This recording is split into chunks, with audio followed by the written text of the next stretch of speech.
Welcome back to TnT Extracted. I am your host, the Lucky Tuna. And I'm your co-host, Tactical Donuts. Yeah, welcome back, everybody, to the High Risk, High Reward Gaming Podcast. Tonight, we're going to talk a little bit about our new Extraction Day that we teased in the last episode. Where we basically go through and play various different extraction games. Tonight, or last night actually, me and Tac got to experience playing Dark and Darker together. I have a little bit of experience playing the game, about 300 hours. Tact is brand new, so you get a little bit of a different viewpoint from mine and his. We also are going to talk about new things with Tac's Tactical Corner, our map breakdown segment, and talk about some changes that are going with it in our new map breakdown on Armory.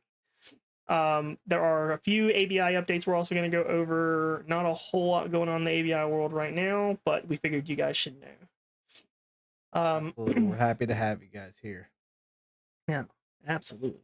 Hey, dude, so happy for y'all to be here. Our first segment is going to go ahead and go right into our Dark and Darker Extraction Day recap. So we have a rubric system that we use to break down everything that we judge these games off of, and every game that we are going to judge, this one and the ones in the future are going to go off the same rubric, and they're going to get a score. And at the end of our few week extraction day extravaganza here, we'll crown a winner who has the best score out of these games. And we don't have ABI on the list. We may do an ABI score separate. We'll see. I think we're going to be a little biased on that one though. 10 out of 10 every single category. Not true. Economy, terrible. I know. I'm gonna start off with our first category here for the ranking for Dark and Darker. So this one is going to be tension and atmosphere. Like, how immersive the gameplay is, and you get that adrenaline rush from like going into a fight, or the environment as a whole, like being super dark. I mean, it is a very dark game for sure. For my score personally, I'm gonna give this a 4. I know it's kind of a lower score, but it wasn't, it didn't really overwhelm me with like, didn't like give me that super adrenaline rush. But again, I play more FPS games, so it's a little different with like a sword and a shield versus using a gun. What did you give it? I'm curious. So I actually gave Tension and Atmosphere an 8 out of 10. And that's because everything in the game is hard. Especially if you're a new player coming into the game. And Tac got to experience this, and me being rusty because I haven't played in about 12 months. Everything will kill you. Even the weakest monsters, like a skeleton, can one-shot you if they hit you just right. Especially that skeletal crossbow, man. He got Tag get to watch me get folded in front of him from a skeletal crossbow, man. So I gave it an 8 out of 10 because it is very difficult. Once you get into the game, everything is scary, especially initially if you're a new player. And so that is, I gave it an 8. Tac gave it a 4. Very different scores, but I feel like it's very important to have this viewpoint. One from me, a person who has about 300 hours in the game from prior play, like I said, about a year ago. I've actually played the game since alpha. And then from Tact, a person who has more of an FPS background, he's never played a game like this, and kind of what his experience would be in case you are also, never played a game like this before and jumping into it. In section 2, we're going to go over combat and gunplay. Combat and gunplay is, because we had the gunplay part because we're going over multiple different extractions that have gunplay as well. But it evaluates how satisfying and skill expressive combat feels. So your how your weapon feels when you're hitting, how the movement feels, how combat synergy feels, melee combat, things like that. If it's a 1, it's going to be more clunky, stiff, or inconsistent. 2, it's going to be extremely satisfying and polished combat. I personally gave this one an 8. And I know people who've probably played the game or are going to play the game for the first time and be like, how did you give it an 8? Well, the reason is the combat is very technical. Because every weapon you use, or every spell you use, or every mob you fight, they all have a set pattern of attacks. And there's always a tell. Now, it's very short. especially with the monsters, which attack they're going to do, but you can always tell what they're going to do. And once you learn all the move sets of all the weapons and all the mobs, it makes those really intense moments less intense because you know what they're going to do. But the game is still very punishing if you do make the mistakes. So that's the reason I gave Like it an me. 8. Yeah, well, we both made a lot of mistakes. Like I said, it's been a while since I played, uh, so I gave it an I 8. yes, you gave it an 8 and I gave it a 5. I felt like, it was right in the halfway point. It was decent using the mechanics that you used, and you definitely have to, with a gun, you point, you aim, you hold cover. With a sword and a shield, you have to kind of rotate, wait for them to swing, do your side step. You have to be more there's a lot of it's like an algorithm in a way you have to kinda, like, do a little dance with your whoever you're going against to make sure you get strikes and know when to put your shield up, but not I don't and just for you guys' reference, Dark and Darker is a good game, it's just not my style of game, so I'm just giving it, like, based off my style of game as well, my opinion. Yeah, and I'll probably say this quite a few times in there. It is, to me, it is so valuable to see Tack's experience in the game because if you're listening to this and you're thinking about trying out the game, you may have a similar experience to him. My experience comes from playing the game, for I don't know, like on and off for 3 years or so. I got through that. I pushed through that hard, gameplay that might not seem as fun, especially if you're just getting the game because it's so difficult and so hard to learn 3 years ago. So I don't remember it as freshly as Tact is experiencing it. Yeah, yeah, I like that, and this is part of the point. One part of why we do the podcast to give you guys two different perspectives on different things. So the next ranking that we have is the loot loop and economy. So like how rewarding the loot is that you pick up, and like the progression. I honestly gave this a 1. It's my lowest score for sure. And then, maybe part of that's because I just started playing the game and I don't understand the economy that well, but I just don't feel like it's really rewarding. I just pick up something, I look at it, and it's just like, wow, it's, I'm just kind of flatlined about it.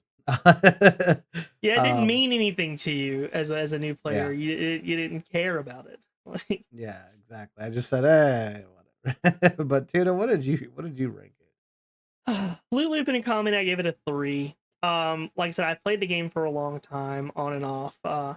And the loot used to feel rewarding. If you picked up a blue, even back in the day, the progression system for loot value or loot rarity goes gray, white, green, blue, purple, and then orange. Orange being legendary.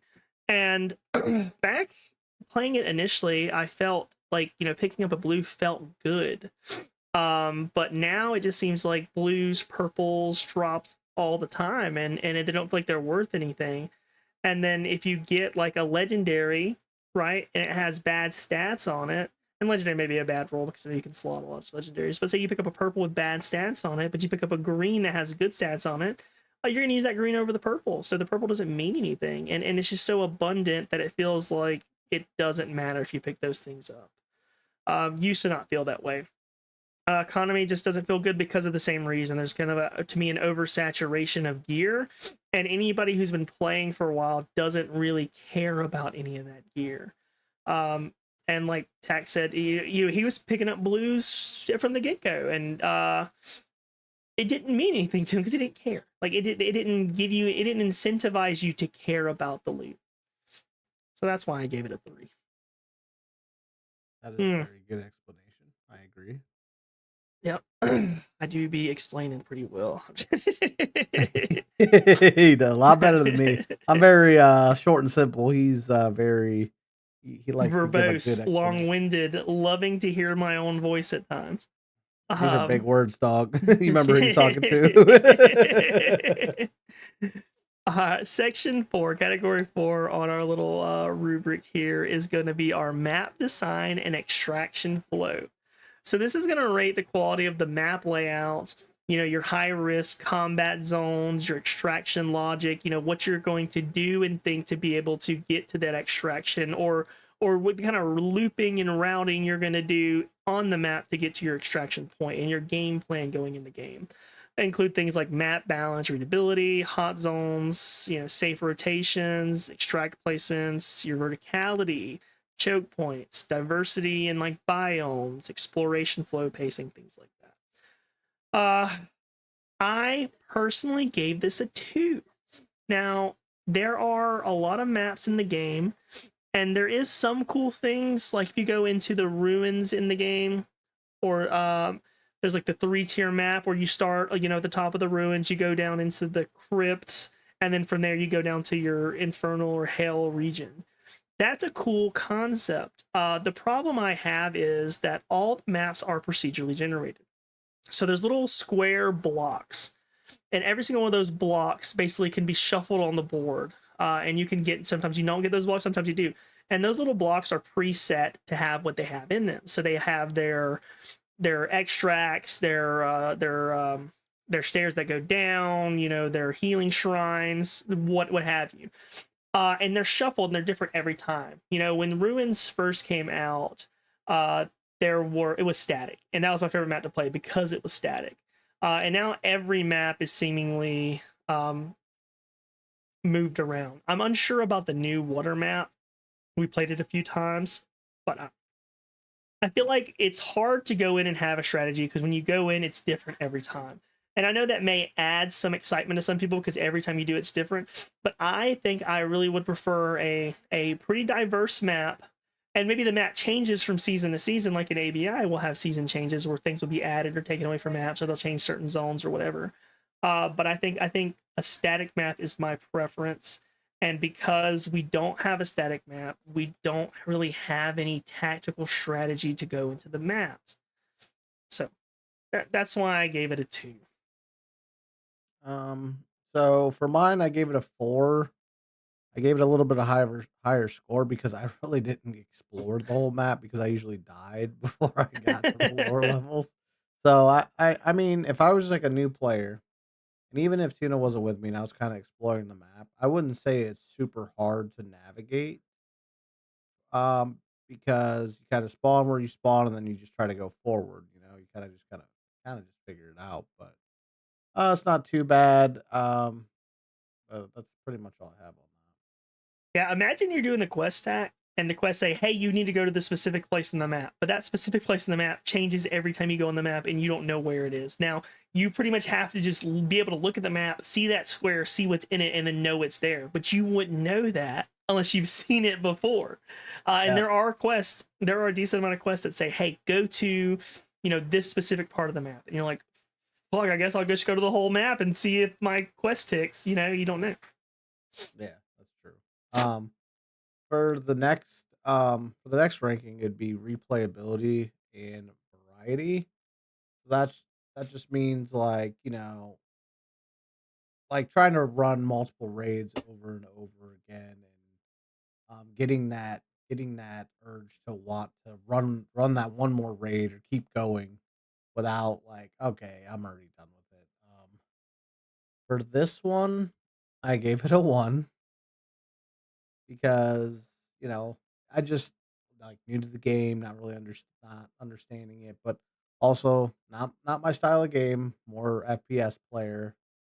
And I think we only made it like an hour, maybe 2 hours yesterday, and then they're like, okay, we're gonna go back to ABI. What did you rank it, Tuna? I gave it a 6. So it's kind of like the opposite of why I didn't give like a map design and extraction flow a high score. The maps are different every time you're on there. So some people may enjoy that changing. It's different every time you play. There are quite a lot of different maps to play. You have your 3-tier map. You have a 2-tier map, which is the ice map. You have the Goblin Cave. You have the new ship water based thing, and it gives a lot of different variety and what you can go and experience. And then some maps or certain areas are better for different classes to play, and it's pretty cool. Also, when it comes to replayability, classes. There are what 10 classes? There may be 9 or 10 classes, and they all play different, and they all have different strategies or different weapons they use, different spells they use, different spell systems, and different kind of builds you can do within those classes. Like you can play like I'll give an example. I'll just do one. A warlock. You can play a warlock as a caster. You can play a warlock as a melee character. And it gives a lot of different options of play versus like when you're playing an FPS game like ABI, you are playing a person with a gun every time. Now you do have variety in the guns, but essentially your gameplay loop is guy with gun versus this game guy sword girl axe, with yelling abilities. Uh, you play clerics, there's a bunch of different classes and different things you can play. So I think there is a decent amount of variety and replayability to the game. And that's why I gave it a 6. Now, category. Oh, sorry. Category 6 is something that I think is going to be one of the more difficult things to get for people to get into the game. And this is going to be the accessibility and the learning curve. It's kind of evaluating how easy it is for new or returning players to pick the game up. This includes things like how clear like the UI looks. Is there a tutorial? Is there intuitive mechanics, or is it too complex? What's the difficulty spike for beginners? How does it look for us streaming the game? How do our viewers view the game if they're unfamiliar with it? 10 being easy to learn, hard to master, 1 being confusing, overly punishing, or unreadable. And I gave it a 2. Now, I think a 1 would be a fair answer, or 3. Anything low would be fair because there is no innate tutorial in the game. Did you get a tutorial when you logged in, Tax? Yeah, you were my tutorial. Yeah, yeah. And No. as a returning player, which is this is evaluating, I had a rough time getting back in the game as well. Like I said, I had 3 years of experience playing the game before, and the game combat and the kind of systems relatively stayed the same, or you're familiar enough. And even I was getting clapped by low level trash mobs, especially initially. I started picking it up back up the more we were playing, but it is not a game that you can just pick up and start playing. It takes a lot of muscle memory, a lot of game knowledge to be decent at the game. And I'll never say I was good at the game, but I was pretty decent. I was decent at most classes, and I had 300 hours in the game. So it is definitely not something that I think has a very good accessibility or a good learning curve, because you're thrown in there and you don't know anything. You don't know what to do. There is no tutorial. There are little hints that pop up on the screen, but if you're like me, you close out those fucking things. Look at this. Oh yeah. And even so, they're not that good. They're not good enough to make you feel like you know what to do in the game. At least in ABI and even Tarkov now, you have a tutorial that kind of walks you through what a typical match would look like in a very sterilized form. But ABI, or sorry, Dark and Darker does not do that. You really don't know where to start or what to do when you first get in there. Tack, what are your thoughts? Yeah, I agree with you. I gave it a 1 because I wouldn't even know where to start, honestly. I couldn't even navigate the menus to turn off the background music, but I was I was struggling within the menus. It was just all very confusing. I've definitely played some different other games that not even extraction shooters, but other games that kind of been more like, okay, this is what you need to do. But yeah, it definitely threw me for a loop, and I'm glad Tina was able to get me where I needed to go for sure. So for the last category here, we have performance and stability. So like I like the quality, FPS, the feel of the game. Was there a lot of bugs or crashes? And I gave this a 10 because the game feels really good. Once you tweak your graphics things, but that's like every game you have to do that. It does appear very dark at first, but then you just gotta crank your brightness up just a little bit, just so you can see a little bit better, especially if you stream the game. But no, I mean, I didn't have any stutters. It played really smooth. And how about you, Tuna? I agree. not understanding how the combat works, I don't think affects this category as much. This is like Tag said, it's more of how the game ran. I didn't experience any stutters. It ran smooth. We loaded in fast. Everything did as it should do, and it did it well. Now the graphics in this game are nothing like to write back home about by any means. But there definitely is like an aesthetic to it, and it ran well. I didn't have any performance issues, no stability issues. I never got kicked out of a raid. I never stuttered. So I think it ran really well. Yes, I agree. And one thing I wanted to add, like I want to touch again that you said was that it's probably the fastest you'll ever load into a raid on any game. It was so fast. It was like Yeah. it's faster than it's ever been for me because like playing the game in the past, you at least like wait a minute or two. We were instantly in every single time. Oh yeah, it I'm talking was about 5 seconds from pressing the button. We were fucking running in the dungeon. It was super fast, well optimized. Yeah. They've definitely Oh been yeah. doing some work on it. Um, some closing statements here. There are some things that I would like to bring up that you may want to consider when playing the game.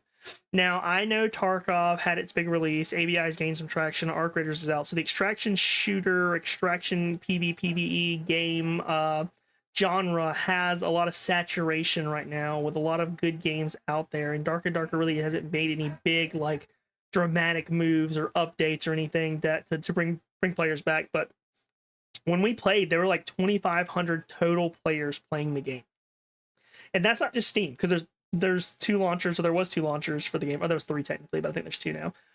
2,500 people total playing the game, and that's eight different eight.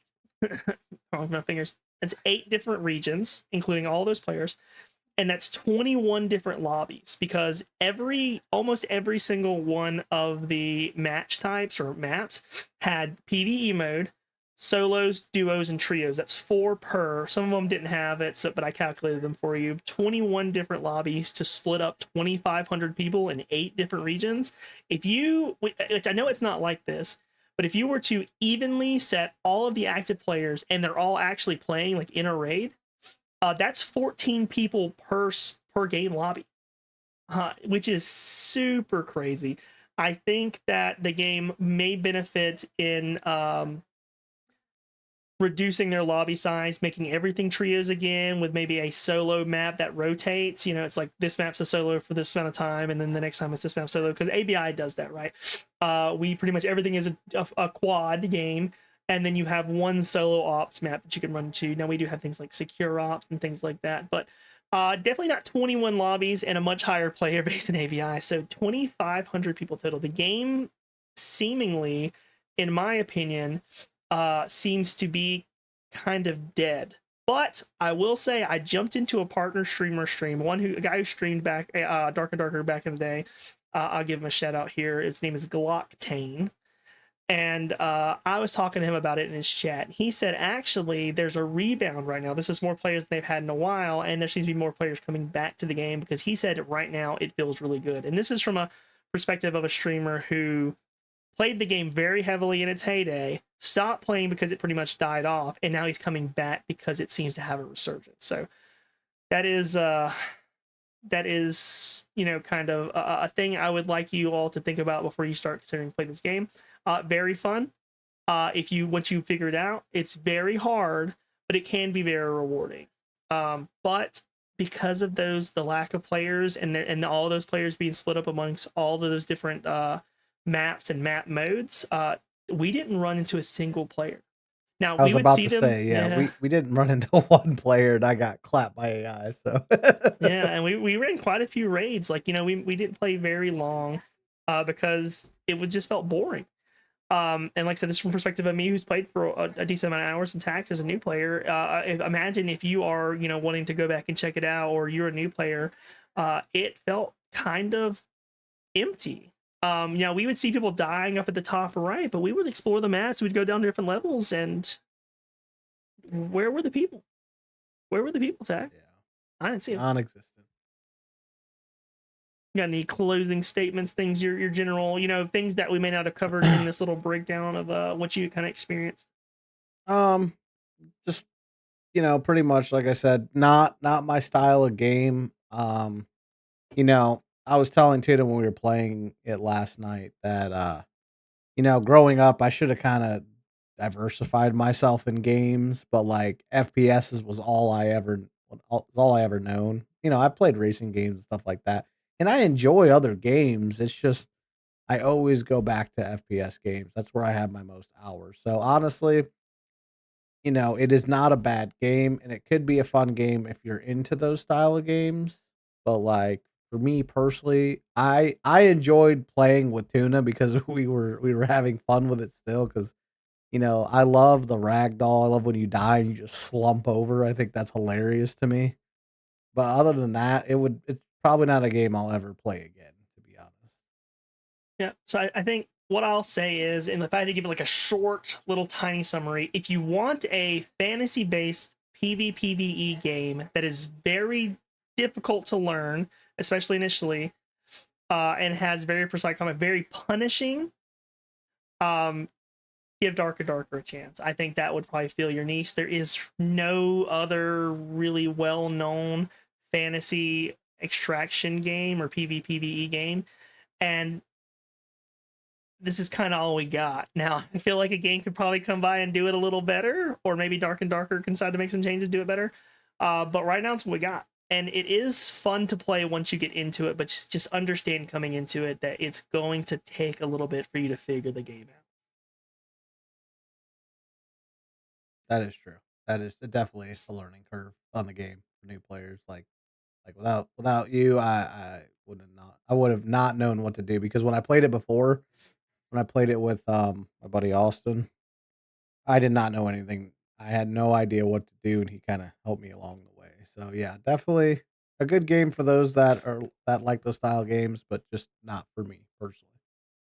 And you're probably the sixth or seventh person since I've started playing the game that I tried to like get into the game and enjoy that they never came back because for a new player, it's just not. It just doesn't feel very good. Now, I even like I said, even when I first started playing, I was like, "Fuck this game! This sucks! Why is this shit so fucking hard?" But eventually, after like the third or fourth time of trying it, I was like, "I'm in. I'm in." Yeah. Yeah. And that was the first ever extraction day extraction game review. Just a little recap of the games that we are doing. Dark and Darker being number one. We have Delta Force extraction mode, which some people tend to like a lot. I see a lot of like about it. I don't understand it, but I see a lot of like on it. There's Hunt Showdown, which is going to be a little different than our ABI or Tarkov experience because a lot of these games like ABI, Tarkov, Delta Force are going to feel more similar to each other. They're going to have very unique differences, but they're going to feel more similar. Hunt Showdown is a game I've never played before, but I've seen some stuff on it. I don't know if you've ever played it before, Tagged. I have not, and that's gonna be very interesting for both of us because we're gonna for the first time hop into it, and I think I'm really excited actually because you have two players that have never played this game but have played tons of extraction shooters giving their opinion on it. So yeah, definitely excited for Absolutely. that. We got Gray Zone Warfare, which is going to be a more similar experience to like ABI, Tarkov, Delta Force.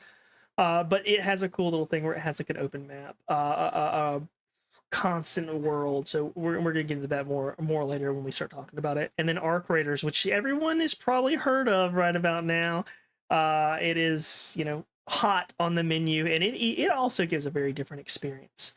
Now, I did mention a couple times in comparing like Hunt Showdown and Gray Zone to it, but our next game, given that it just wiped and had its 1.0 released for this upcoming podcast, not this one, but the next one, is going to be Escape from Tarkov. Now, I have probably 50, 60 hours in the game total. And I do have the EOD edition. And we went balls to the walls pretty quick money wise buying the game. So I do have a little experience there, but anyone who plays the game knows that 60 hours means almost nothing. And then about what's your little overview of how much experience you have with Tarkov? To be honest, I haven't logged into it yet to see how many hours I'm on total. I want to say I put about 1,000 hours at least into it.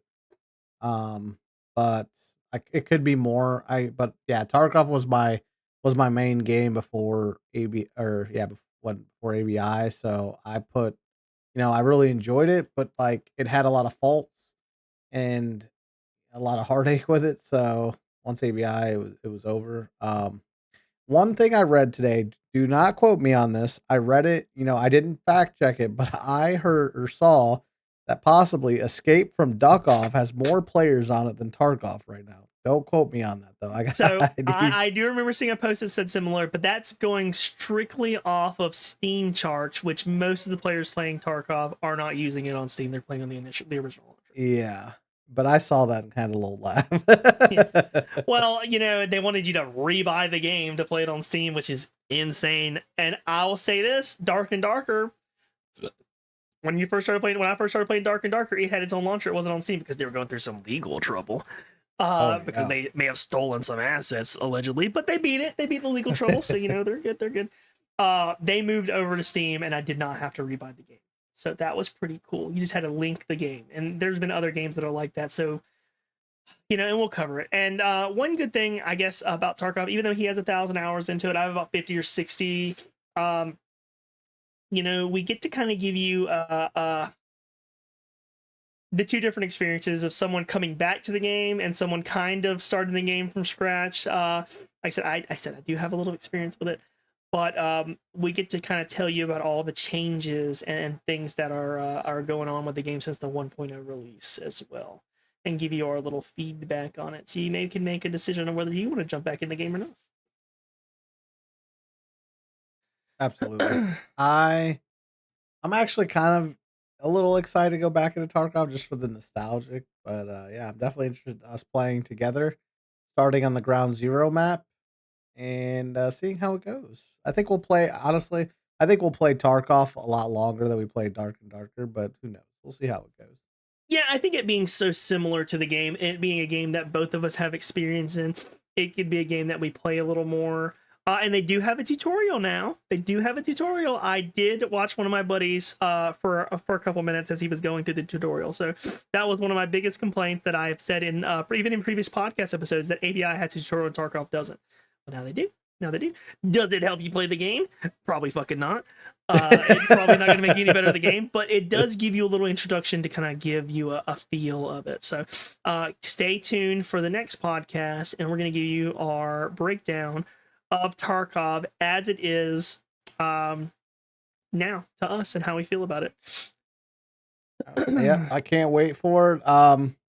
Moving on, ABI updates. We don't really have too much to talk about with Arena right now. There's not a whole lot changing. They did release a new like the karambit style knife. Some people are saying that it's pretty loud versus the other knives. I know you get the free 600 bonds that you could use towards it for a spin. I've checked it out. I think I did like my free spin, or I used the bonds that they gave me, but I don't see that I'm gonna get it. I mean, I got the sword this season. I tried not to buy multiple because I mean, if you're doing multiple rolls, it adds up after a while. Taylor, what do you think about it? Yeah, so it's hard to complain about how expensive everything is because of the game being free, and I've been guilty of spending $90 to grab a certain skin that I wanted. The karambit's cool. I'm not a huge karambit guy. I know a lot of people who come from like the CS world, or maybe even the Valorant world, like the karambit style knives. But I think it was something the game probably needed because there are so many people who wanted it. Um, I do like the change that they added. So used to in every season or every time they drop something like that, they would give you a free spin, and it would be like a little token, or they give you like the little spin tokens.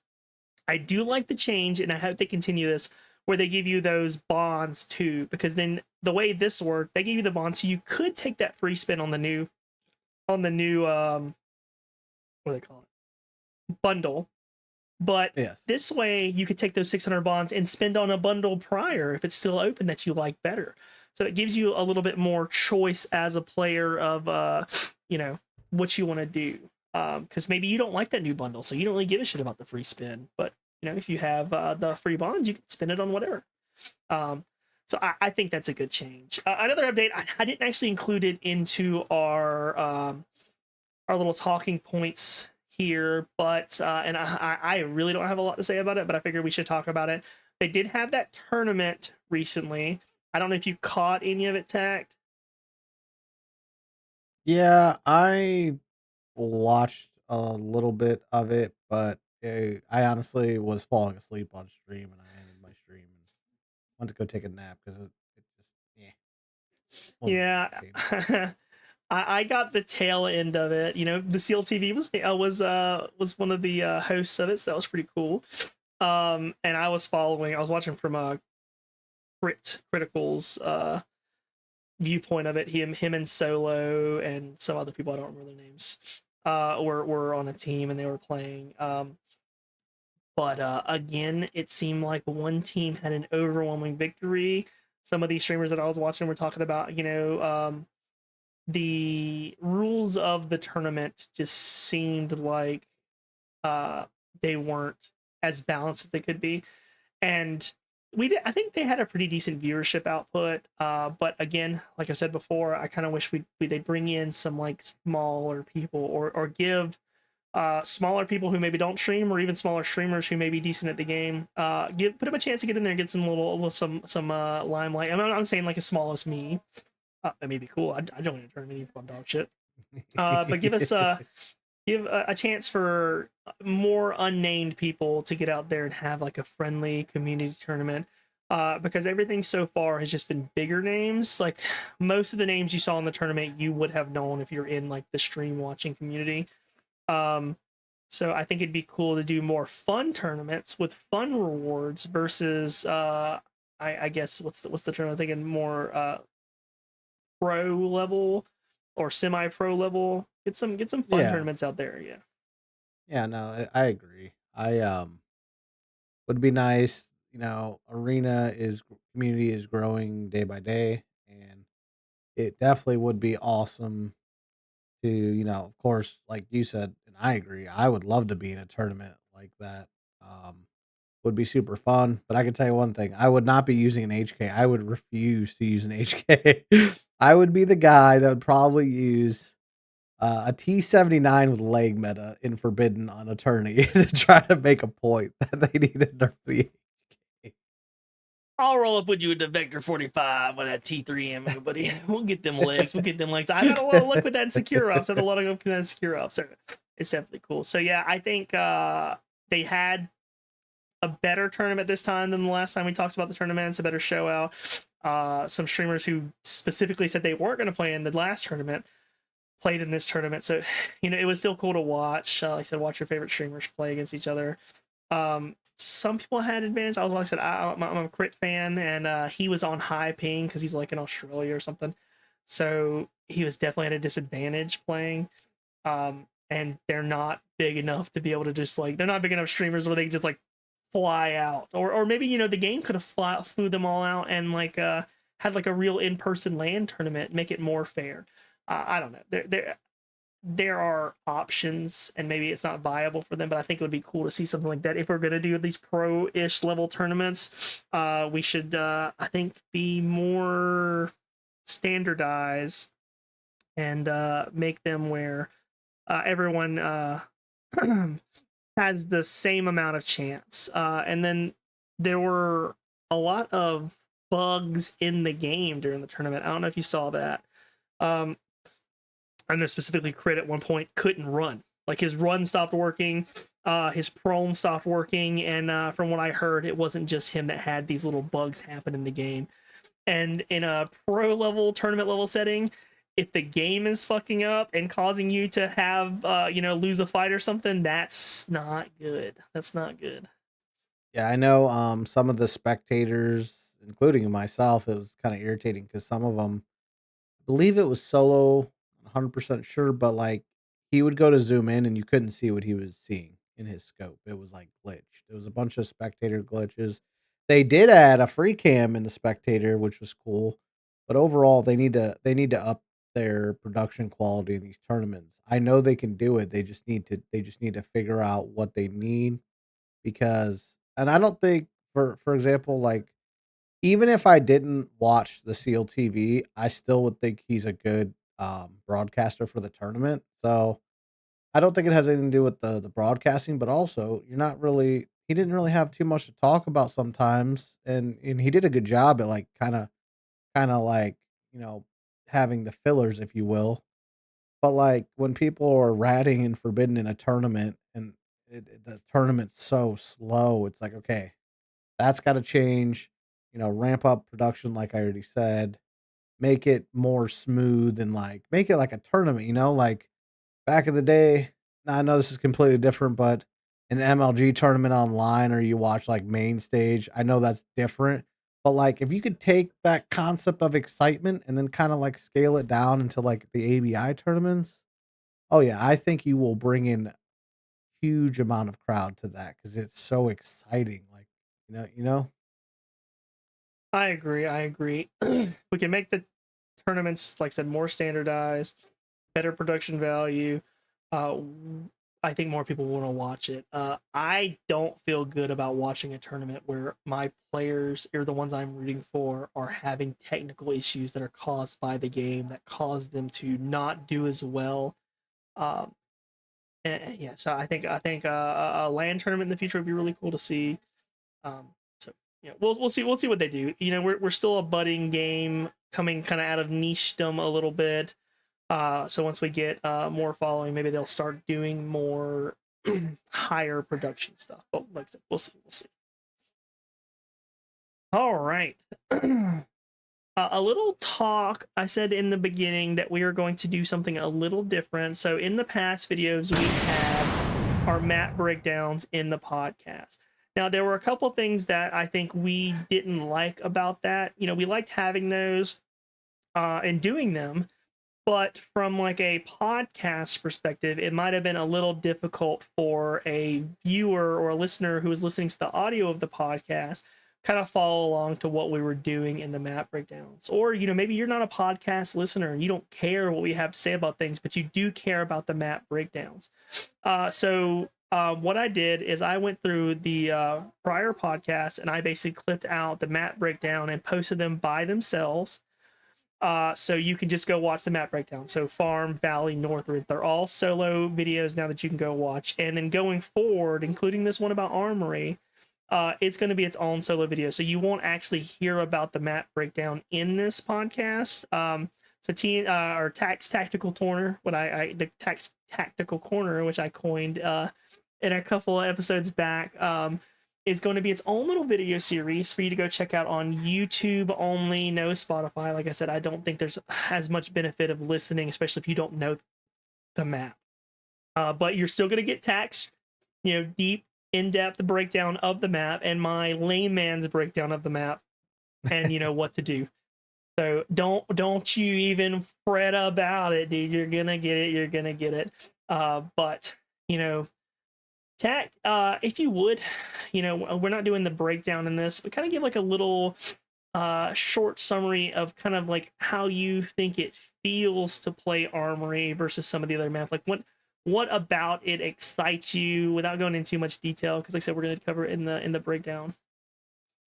Well, with Armory, I love the high PvP areas. I mean, everyone, the main goal for, well, normally the main goal on the map is get inside the Armory, so teams are going to be pushing all over the map. I love the choke points where multiple teams are fighting at the same time, and you have to play it very tactically, in my opinion, and make sure that you know, there's people that are gonna have high ground, low ground. There's people that sit in bushes with snipers. It's just, and it's a very high range of guns, at least in lockdown. So high range of guns, high PvP, high loot.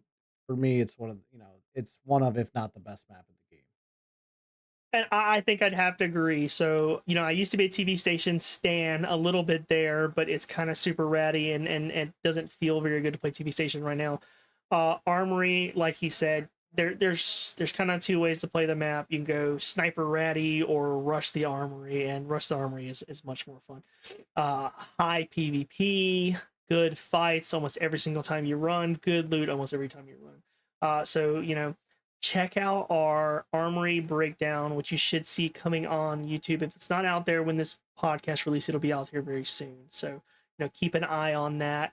Because we're separating it from the podcast, I am going to give myself a little bit more extra time to add more graphics or add more, editing to the videos to make them better for you all. So do please be patient with us if you don't see it on there. It is coming, and it will be there before the next podcast airs. So super exciting. I really want us to do well with this armory breakdown because, like I said, and Tack said, it is one of our favorite maps, and honestly, I think it is the map most high level streamers are playing in armory. So you're gonna want to know the strats. Absolutely, gotta have strats for armory, or you're gonna be cooked.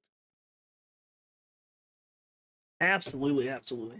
So, you know, taking out the map breakdowns, the podcast might have run a little short today, but thank you all for tuning in and kind of getting our Dark and Darker recap, our ABI updates and the tournament that happened recap, uh, our teaser about the full armory map breakdown that we're doing. Like I said, we always greatly appreciate you guys listening to us, and hopefully our content can help you, whether you're making a decision to get back into ABI, or if there's one of those other extraction games that we've talked about that you want to play or you want to hear about, definitely drop us a comment, because we don't have anything scheduled out. So Tarkov is the next one confirmed. But out of the other ones, we haven't selected what we're going to do next. So if you want to see that or a specific game come sooner, let us know. And also, if there's any other specific content you want us to talk about, whether it be like you just want us to do a specific video on a specific thing in the game of ABI, let us know as well. I personally don't mind going and sitting down and taking some more time to create a specific video about a specific content in ABI. Or shoot, dude, even Dark and Darker. Tag may not be interested in playing that again with me, but the TnT extracted umbrella as a whole is extraction, and if there is a specific thing you want to know about Dark and Darker ABI so far, let us know. We'll make videos.